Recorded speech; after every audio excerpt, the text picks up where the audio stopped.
So the title of my talk today is Let Freedom Ring. For in 2 days, our nation will celebrate 247 years of self-government by issuing the Declaration of Independence adopted by the Continental Congress on July 4th, 1776. The 13 American colonies severed their political connections to Great Britain. We had been simply the colonies. The name, the moniker, United States of America, has remained since then as a symbol of freedom and independence. And we know we have fallen short countless times. We are not naive to the painful growth within our history, up to and including today. We are, as a country and as a people, always a work in progress. Just as we are all continuing to grow and to spiritually mature individually, we are all a work in progress, always. Let us see those who came before us, our ancestors and our predecessors, as arrows pointing forth, shooting forth, and directing us in the right way, in the perfect way. For freedom is something we all want. We all want to be free, to live where we want to live, to eat what we want to eat, to attend the religious traditions of our choice or not. We want to be free to make our own decisions, to be the master of our being. Poet William Ernest Henley in the 19th century penned the words of his immortal Invictus, which means unconquered in Latin. After years of painful suffering from tuberculosis and infection of his bones, eventually losing his leg to the disease. And so he was disabled throughout his adulthood and eventually died from a complication of the disease. And yet he lived a productive life, thanks in part to what he saw as his unconquerable soul. So part of Invictus says, it matters not how straight the gate, how charged with punishment the scroll. I am the master of my fate. I am the captain of my soul. Years later, in the 20th century, during the incarceration of Nelson Mandela, the words of Invictus helped keep him alive. This South African leader helped keep him and his fellow prisoners alive, for these words rung so true for them, that they were the masters, they were absolutely the captains of their own soul.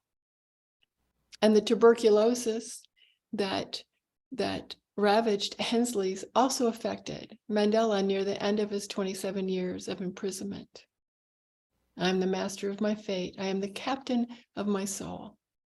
None of us, truly not one of us, wants to release our masterhood, our captainhood. We don't want to feel thwarted or restricted or controlled. Not by the government, by unfair or unequal laws and regulations, not by our place of business, where we work, our church community, our parents, spouses, our children.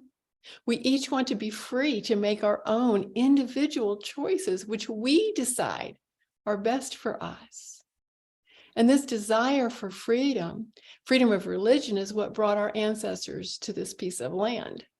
And others have come for freedom to live a better life, a more hope-filled life. This is the land of opportunity, freedom. Freedom rings.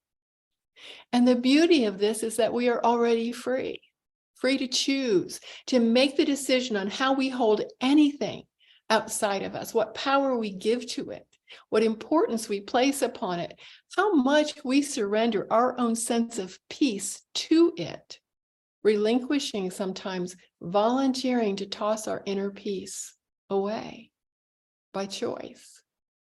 Now, some might say, but look at the government, look at the environment, look at the economy, look what's happening. How can you say we are free? I say that my inner peace is not governed by whoever does or does not sit in the White House or any other house.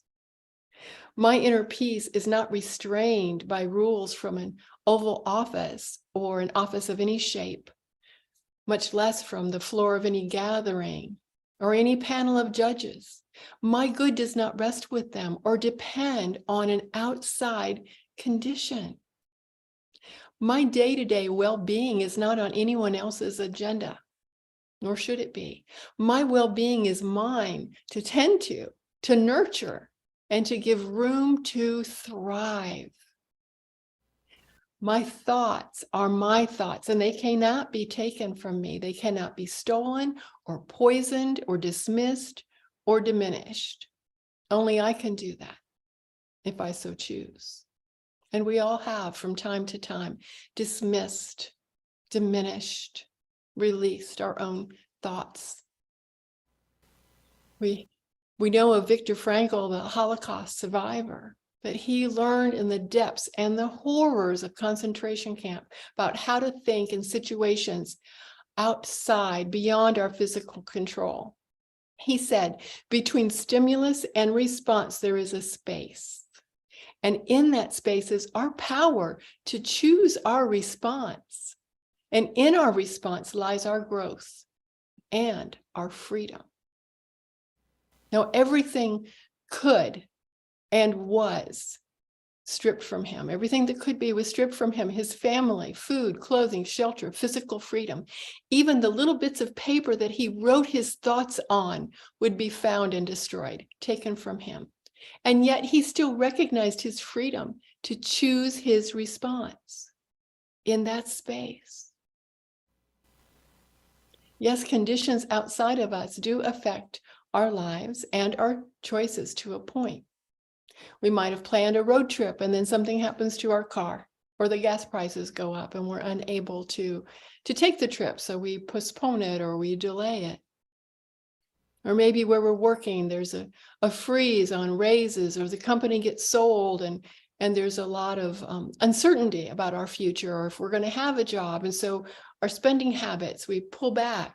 Or if we lose our job, there's hard choices to be made. Or our partner may decide they don't want to be our partner anymore. Or we may lose a close family member or a friend. Our personal relationships and interactions may be impacted by something. The government, the economy, the neighborhood, the weather, even a diagnosis. And all these occurrences have an impact on our emotional being and on our physical being. But remember what Viktor Frankl said, between stimulus and response, there is a space. And in that space is our power to choose our response. And in our response lies our growth and our freedom.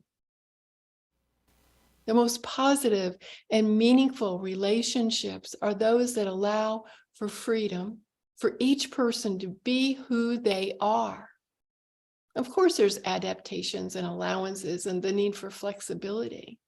In those kinds of relationships, we are free to be ourselves. Yes, our best selves, and sometimes our worst selves. And yet in that space, we feel that safety, mindful that whatever we are going through or whatever they are going through, it's temporary. And it's necessary for working through the human condition. And we grant each other that space, allowance. I share the message, hopefully often, that this is your spiritual playground. And I'm referring to Unity of the Keys Spiritual Center. We are safe. And so this is a safe and supportive place where we can each learn and grow, where we can reach, sometimes fall, and try again, learning each step of the way. For the invitation to stretch and grow beyond our current comfort zone is always there. And whenever we're learning something new, we don't always get it the first time. And so as we stretch and grow, sometimes we succeed, sometimes it's 2 steps forward and 1 back. But we hold this space of allowance, of support, of love for each of us to spiritually mature and grow. You were invited to find your growing edge and to move beyond it. Your growing edge is that area of your life where there's still room for improvement, and you're pushing ahead and stretching the margins. You're stretching those margins. You're pushing yourself to tolerate the discomfort that comes from disrupting old patterns of behavior. We know there's discomfort in that. Grow, grr, ow. We push those patterns of behavior. We recognize our freedom to choose differently, to think more expansively, and to remember for each one of us that our work here is to love. We have the freedom to use our spiritual tools of prayer and meditation, of mindfulness practices, of forgiveness practices, and we know a lot of those, and gratefulness practices, and we have a lot of those as well. You're choosing a different response to life, to the human condition.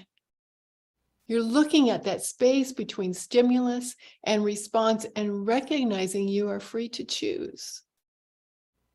And then to mindfully choose that response. Choose your thoughts, your words, and your actions. You know, your past has no power over your choice, although it might be easier to simply do things the way you've always done them. But when you do the same things over and over, make the same choices repeatedly and expect a different outcome, what is that the definition of? Insanity. To think that you can do the same thing the same way and get a different response. Who you were yesterday has no power over your choices. And yes, you have developed a patterned way of being. We all have. So the question to ask ourselves is that pattern pleasing? Does that way of being bring me great joy? Does my way of interacting draw to me wonderful connections, meaningful relationships? For we all experience the human condition and its challenges, and do we also feel great moments of peace and fulfillment? If your way of being, if what you are doing, if your patterns, if how you're thinking, whatever it is, does not bring you joy, it is time for a shift. A shift. Now, some think that means you should quit whatever you're doing that doesn't bring you joy. If it doesn't bring you joy, you should just stop doing it. The job, the marriage, the friendship, the volunteer work that you're doing. And that might be part of the shift you need. But that is not the answer. Now, I'll make a correction there.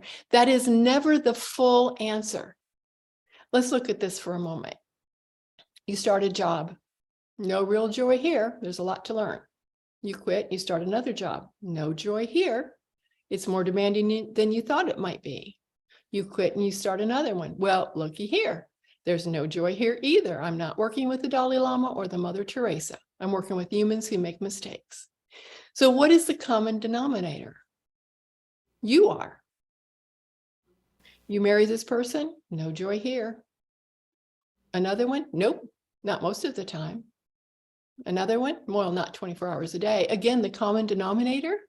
Yep, it's you. If your way of being, if how you are in this world, the patterns that you've developed, if how you're thinking, whatever you're doing, whatever it is, does not bring you joy, it's time for a shift. And that shift must occur within you. The shift must occur within you. Now, that shift may be large or it may be small, but it must happen for you to find your joy, for you to truly live in your joy. A shift in perception, a shift in understanding, a shift in committing time in the silence, a shift in self-care, a shift in opening yourself to being divinely guided to your right and perfect job, or your right and perfect significant other, or connections with others, or volunteer opportunity. Quitting your job, quitting your marriage, quitting whatever it is that doesn't bring you joy may be part of the process, but it is never the whole process. And often it is not even remotely part of the essential solution. The fullness of the answer lies in our inner work. Always, always. Viktor Frankl didn't have the luxury of quitting what didn't bring him joy. He did know the power of his thoughts and choosing how he held what happened to him. Who others think you are or think about you has no power over your freedom of choice. And yet the desire to be loved and to be accepted is strong. The power to please others is natural. It stems from our basic need to be safe. There's safety in numbers. There's a sense of protection that's part of a larger group. And there's emotional satisfaction by being included, by being accepted. And sometimes that peer acceptance can pressure us to stay within the lines and do what is right and socially acceptable. At other times, we take risks that are outside those lines or those boundaries of safety in order to be accepted. That's all part of the human condition. And when we do that, we're coming from our humanness, often our ego's desire for safety and acceptance when we make these decisions, when we are driven by the opinions of others. But when we pause and we come from our divine natures, there is only this desire to be our true selves, our most loving selves, and to make choices of authenticity filled with the integrity of spirit. We all have the freedom to make this choice. The stimulus, regardless of what it might be, has no power over your choice. It's only asking you the question, what will you do now? What will you choose? Only your personal will has the power to choose. That's freedom. That is freedom. And it is our job in developing our God-given potentialities to re-educate our will, the directing power of our mind, to teach it to become receptive to spiritual motivation, to practices and exercise that muscle of awareness, to make our choices through divinely directed intention rather than human patterned default. And we all have human pattern default. And that default setting can be overridden, can't it? And it can be reset. One way or another, we are using our will, our executive mind power all the time when we choose a course of action. We can resist or resent, or we choose understanding. We submit or fight back, or our awareness of our freedom guides us to realize there's always more than two choices, way more. And we commit to turning within for direction. We aim high or we slide backwards, or we acknowledge the grace in the pause, in the no direction for now. Jesus was and is our great way shower in overcoming the human, selfish motivation of the will and allowing it to be replaced by the great unification with the divine will, manifesting in good for all, always filled with the very essence of love. The rewards of intentionally seeking that still small voice aligned with the willingness to look at our own stuff results in the great shift.